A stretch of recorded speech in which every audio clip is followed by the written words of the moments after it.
Hitman, Agent 47.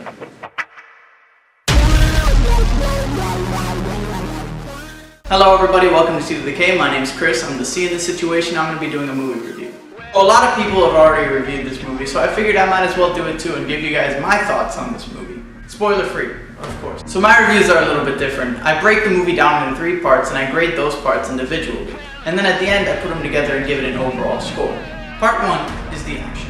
These parts of the movie were definitely the most creative and the best parts of the movie. They were the highlights. These are the parts that I sat there and I actually enjoyed the movie. I was genuinely entertained, and it was these moments that really grabbed the essence of the Hitman franchise. I gave that a 9 out of 10. Part 2, the plot. Now this is primarily where the movie failed, at least for me.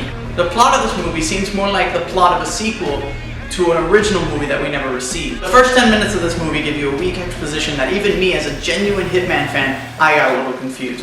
It didn't give you enough information. You honestly were left knowing absolutely nothing about any of the franchise. It feels incredibly rushed so that they could just get to the first action scene. And although that action scene was nice, we should have spent a little more time developing these characters.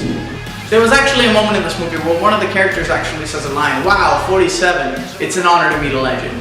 And if a person were to be watching this who had no prior experience with the Hitman franchise, they would honestly be a little bit confused. They would have no idea what it is that was going on, and they would have no idea who this Hitman character 47 guy is.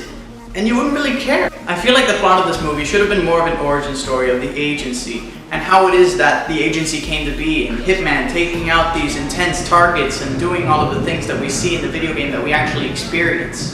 But the problem is that we get some half-done story that makes no sense, and someone who has no idea of the Hitman franchise in the first place, if they were to go into this movie, they'd come out knowing even less than they thought they knew in the first place. That is easily the 3 out of 10, the worst part of this movie. Now the third part is it in relation to the game.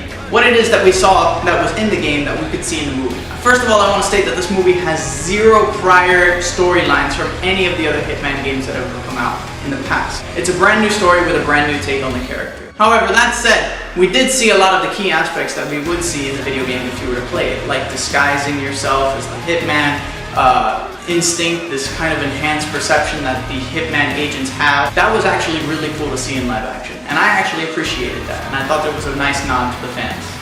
This section was a 7 out of 10. It made me genuinely pleased. Finally, I'm gonna say this movie was not the greatest movie I've ever seen, but it wasn't the worst either.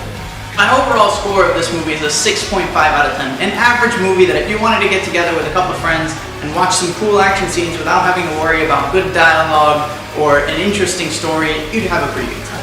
I guess what bothers me the most about this movie is this movie could have had the ultimate potential to be a great movie, providing plenty of fan service and a great plot. The problem is they should have stayed closer to what it is that we see in the video games, and we should have been able to see more of an origin story of this agency.